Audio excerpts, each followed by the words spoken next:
The Dead Sea is a place of extremes. It is the lowest point on Earth, its surface lying over 430 meters below sea level. It is also one of the saltiest bodies of water on our planet. The Dead Sea's salinity is about 10 times higher than that of the open ocean. But why is this? The answer lies in the Dead Sea's unique geography and climate. It is a terminal lake, meaning it has no outlet for water to flow out. Water flows into the Dead Sea from the Jordan River and other smaller streams. The intense heat of the region causes water to evaporate from the lake's surface at a rapid rate. As water evaporates, it leaves behind dissolved salts and minerals. Over thousands of years, this process has resulted in the Dead Sea's extraordinary salinity. The Dead Sea is shrinking at an alarming rate.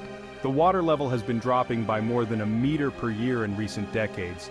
The main reason for this decline is the decreasing inflow of fresh water from the Jordan River. The river's water is being heavily utilized by countries in the region. Dams, irrigation projects, and growing populations are placing increasing demands on the Jordan's limited water resources. As a result, much less water is reaching the Dead Sea than it did in the past. This decrease in freshwater inflow is exacerbating the effects of the already high evaporation rates. The shrinking of the Dead Sea has profound ecological, economic, and social consequences. Addressing this issue requires regional cooperation, sustainable water management, and conservation efforts. The Jordan River, once a mighty river, has been significantly impacted by human activities. Its waters are now heavily managed and diverted. This has had a dramatic effect on the Dead Sea, which relies on the Jordan River for its survival. The Jordan River basin is shared by several countries, including Israel, Jordan, Syria, and Lebanon. To meet these needs, large-scale water infrastructure projects have been implemented throughout the basin. Dams and reservoirs have been built along the Jordan River and its tributaries to store water for irrigation, domestic use, and industry. While these projects have been essential for economic development, they have also significantly reduced the amount of water flowing into the Dead Sea. Agriculture is a water-intensive activity, and the arid climate of the region necessitates irrigation for crop production. Climate change is having a profound impact on water resources around the world, and the Dead Sea is no exception.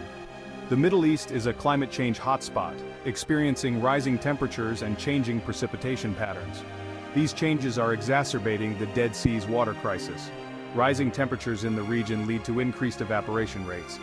The Dead Sea's already high evaporation rate is being amplified by climate change, further reducing the lake's water volume. Climate change is also affecting precipitation patterns in the region. There is evidence to suggest that droughts may become more frequent and severe in the future. The combined effects of rising temperatures and changing precipitation patterns are creating a hotter, drier future for the Dead Sea. Section 5. Industries of salt. Human impacts on the Dead Sea. Human activities in recent decades have significantly altered the lake and its surroundings. The extraction of minerals from the Dead Sea water and the development of industries along its shores have had a noticeable impact on the delicate balance of this ecosystem. One of the most significant human impacts on the Dead Sea is potash mining. Potash is a group of minerals used primarily in fertilizers and is found in high concentrations in the Dead Sea. To extract potash, companies create large evaporation ponds in the southern basin of the Dead Sea.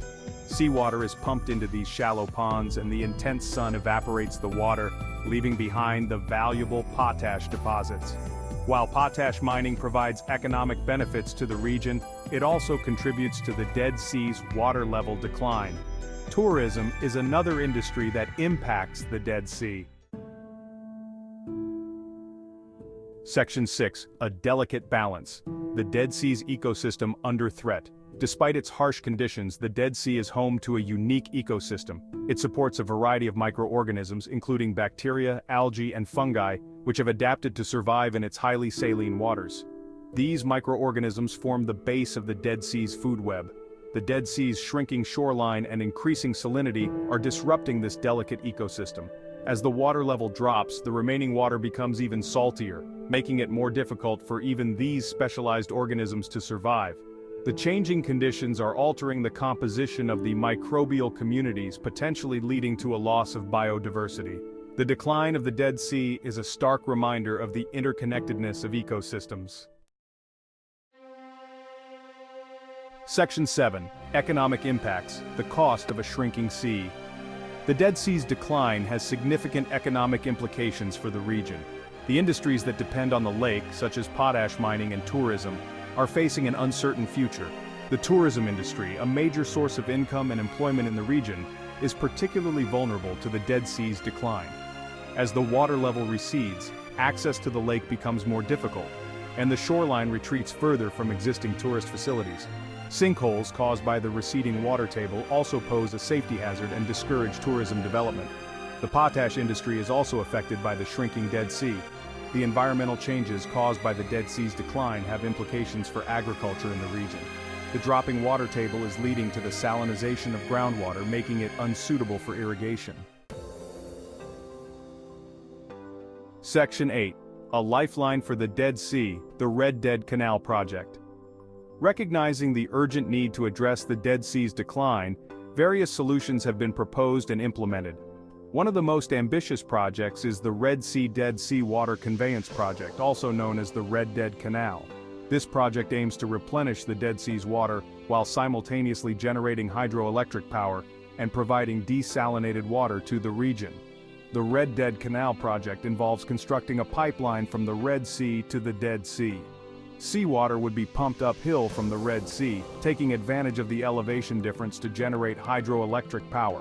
The water would then flow by gravity through the pipeline to the Dead Sea, replenishing its dwindling water levels. The project also includes the construction of a desalination plant. This plant would treat a portion of the seawater pumped from the Red Sea, producing fresh water for drinking and irrigation. Section 9. Conservation is key, protecting the Dead Sea's future. While the Red Dead Canal project offers a potential solution to the Dead Sea's water crisis, it is crucial to recognize that conservation efforts are equally important in ensuring the lake's long-term survival. Reducing water consumption, improving water management practices, and promoting sustainable tourism are essential steps in protecting this unique ecosystem. Reducing water consumption in the region is critical. This can be achieved through a combination of measures including improving irrigation efficiency, promoting water conservation technologies in homes and businesses, and raising public awareness about water scarcity. Improving water management practices is another key aspect of conservation. This includes addressing water leaks in infrastructure, implementing water-sensitive urban planning, and promoting sustainable agricultural practices that minimize water use. Promoting sustainable tourism is essential for minimizing the impact of visitors on the Dead Sea. Section 10. Sustainable tourism, balancing enjoyment with preservation. Tourism plays a significant role in the Dead Sea region's economy, but it's crucial to ensure that tourism activities are conducted sustainably, minimizing their impact on the environment and benefiting local communities. Sustainable tourism practices are essential for balancing the economic benefits of tourism with the need to protect the Dead Sea for future generations. One aspect of sustainable tourism is promoting eco-friendly accommodations and activities. This includes encouraging the development of hotels and resorts that prioritize energy efficiency, water conservation, and waste reduction.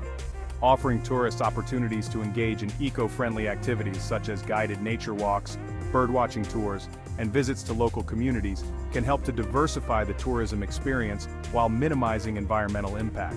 Another important aspect is educating tourists about the Dead Sea's ecological importance and the challenges it faces. Supporting local communities is key to sustainable tourism.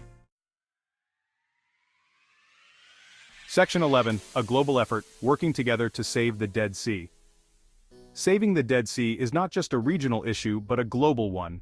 The lake's decline highlights the interconnectedness of water resources and the far-reaching consequences of human activities and climate change. It underscores the need for international cooperation, sustainable water management practices, and a shared commitment to preserving our planet's natural wonders. International cooperation is essential for addressing transboundary water issues like the Dead Sea. The Jordan River, the lake's primary source of freshwater, flows through several countries, and cooperation among these nations is crucial for ensuring equitable water sharing and implementing sustainable water management practices. Sharing knowledge and expertise is also vital. Ultimately, saving the Dead Sea requires a collective effort from governments, industries, communities, and individuals.